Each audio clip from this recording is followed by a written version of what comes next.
Memory is not a perfect recording of experience.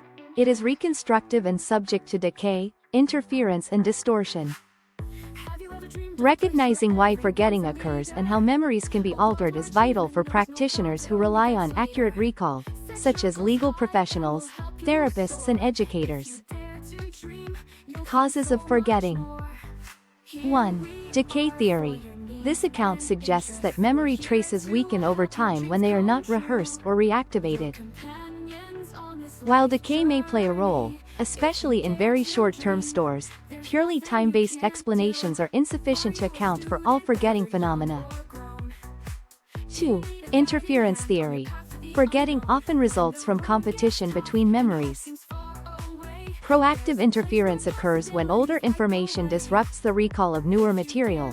Retroactive interference arises when new learning impedes retrieval of older information. McGeoch and McDonald, 1931. Interference effects are particularly relevant when materials are similar in content or context. 3. Retrieval failure. Information may be stored but inaccessible because of inadequate retrieval cues. The encoding specificity principle and cue-dependent forgetting illustrate that recall is enhanced when retrieval contexts or cues match those present at encoding. Understanding these mechanisms allows targeted interventions.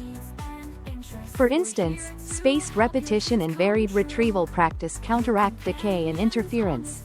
Providing salient retrieval cues and teaching mnemonic techniques reduce retrieval failure. Memory distortion. Memory distortion encompasses phenomena where recollections are altered, reconstructed inaccurately, or contaminated by post-event information. Research shows that suggestion, leading questions, emotional salience and social influences can distort memory. Loftus and Palmer, 1974.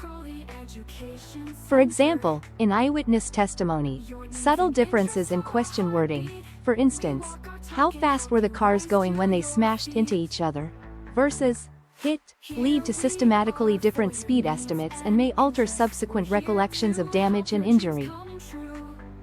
Emotion and arousal have complex effects on memory. While highly emotional events are often remembered more vividly, they are not necessarily more accurate. High arousal may enhance central details but impair peripheral details, and repeated retelling can introduce confabulations. Memory distortions have profound implications. Inaccurate eyewitness accounts can produce miscarriages of justice. Misremembered therapeutic sessions can affect clinical judgment, and distorted collective memories can influence social conflicts and reconciliation processes. Mitigating distortion requires careful practice. In legal settings, using neutral, non-leading questioning techniques and corroborative evidence is essential. In counseling, clinicians should avoid suggestive interventions that might implant false memories and instead emphasize corroboration and cautious interpretation. In education, promoting metacognitive awareness helps learners to evaluate the reliability of their recollections.